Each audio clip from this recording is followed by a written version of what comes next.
హైందవ ధర్మాన్ని ఆచరించే మనకు పునర్జన్మలపై ఖచ్చితంగా నమ్మకం ఉంటుంది. ఇక్కడ చేసిన తప్పొప్పులను అనుసరించి పునరతి జననం, పునరతి మరణం ఉంటుంది. ఇలా ఒక ప్రాణి ఎన్నిసార్లు జన్మిస్తోంది, ఎన్నిసార్లు మరణిస్తోంది అన్నది చేసిన పాప పుణ్యాలపై ఆధారపడి ఉంటుంది. అసలు పునర్జన్మల కథ ఎక్కడి నుంచి ప్రారంభమైంది, ఎలా ప్రారంభమైంది అని చెప్పేందుకు చాలా తార్కాణాలున్నాయి. అందులో ఒకటి శ్రీమద్ భాగవత పురాణంలోని 7వ స్కందంలో ఒకటి ఉంది. ఇది నారదుడి కథ. ఈ నారదుడి కథే మనకు పునర్జన్మల సిద్ధాంతాన్ని తీసుకొచ్చింది. పునర్జన్మలపై నమ్మకాన్ని కలిగించింది. కలి ప్రభావంతో పనిచేస్తున్న తప్పులను తెలియజేస్తోంది. తెలుగు సంవత్సరాలు ఎలా వచ్చాయో కూడా నారదుడి కథే మనకు తెలియజేస్తోంది. ఈ కథ లోక కళ్యాణం కోసమే జరిగినా చేయకూడదు అని చెప్పిన పనులను కొంతమంది ఎందుకు చేయకూడదు అని చేస్తూ ఉంటారు. అలా చేయడం వల్ల జరిగే పరిణామాలు ఎలా ఉంటాయో కూడా ఈ కథ మనకు తెలియజేస్తోంది. నిత్యం నారాయణ నామాన్ని స్మరించే నారదుడు ఒక్క జన్మతోనే తిరిగి వైకుంఠాన్ని చేరుకుంటే అసలు దైవం పట్ల పెద్దగా భక్తి ప్రవర్తనలు లేని మనం ఇంకెన్ని జన్మలు ఎత్తాల్సి వస్తుందో కదా. ఈ కథ వింటే కొంతమందిలోనైనా చిన్న పరివర్తన వస్తే చాలు.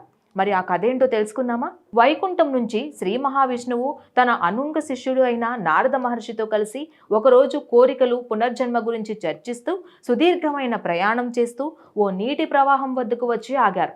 ఆ నీటిని చూడగానే నారదుడికి దాహం వేసింది. అయితే ఆ నీటిలో స్నానం చేయకుండా తాగవద్దని నారాయణుడు హెచ్చరించినా సరే నారద మహర్షి వినలేదు. ఏ విధంగా అయితే మనం చేయవద్దన్న పనులు చేసి అయ్యో ఎందుకు చేశామో, దాని ప్రభావం ఎలా ఉంటుందో అని ఆందోళన చెందుతాం కదా, ఆ విధంగానే నారద మహర్షి కూడా నారాయణుడు చెప్పినా వినకుండా నీటిలో స్నానం చేయకుండా నీటిని గడగడ తాగేశాడు. ఎప్పుడైతే నారదుడు నీటిని తాగేశాడో ఆ మరుక్షణంలోనే నారదుడు కాస్త కన్యగా మారిపోతాడు. చుట్టూ ఎవరూ కనిపించరు. ఒంటరిగా కన్యగా మారిన నారదుడు ఏం చేయాలో తెలియక అడవిలో ఒంటరిగా ప్రయాణం చేసి ఓ ఆశ్రమానికి చేరుతాడు. ఆశ్రమంలో ఓ ముని ధ్యానంలో ఉండగా నారద కన్య అక్కడే ఎదురుగా కూర్చొని చూస్తుండిపోతుంది. ముని ధ్యానం ముగిసి కళ్ళు తెరవగానే ఎదురుగా అందమైన స్త్రీ కనిపిస్తోంది.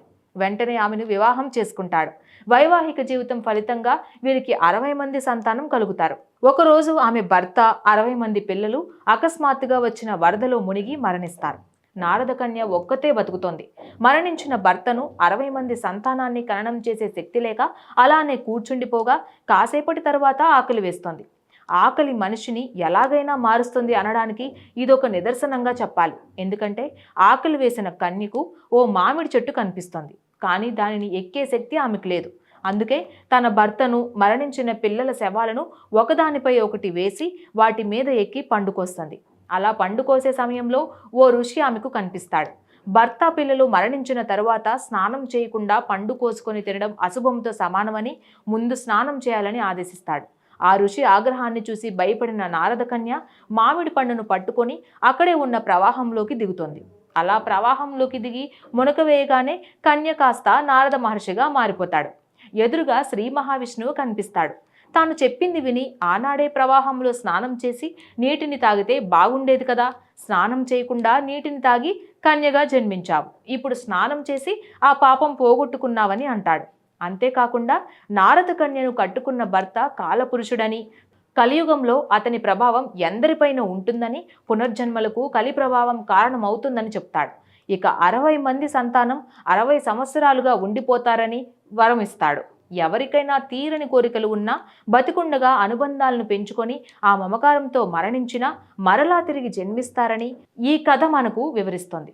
మనం తిరిగి తిరిగి జన్మించకూడదు అంటే వీలైనంత వరకు పాపాలు చేయడం, కోరికలను పెంచుకోవడం, తప్పులు చేయడం, అనుబంధాలను పెంచుకోవడం చేయకూడదు.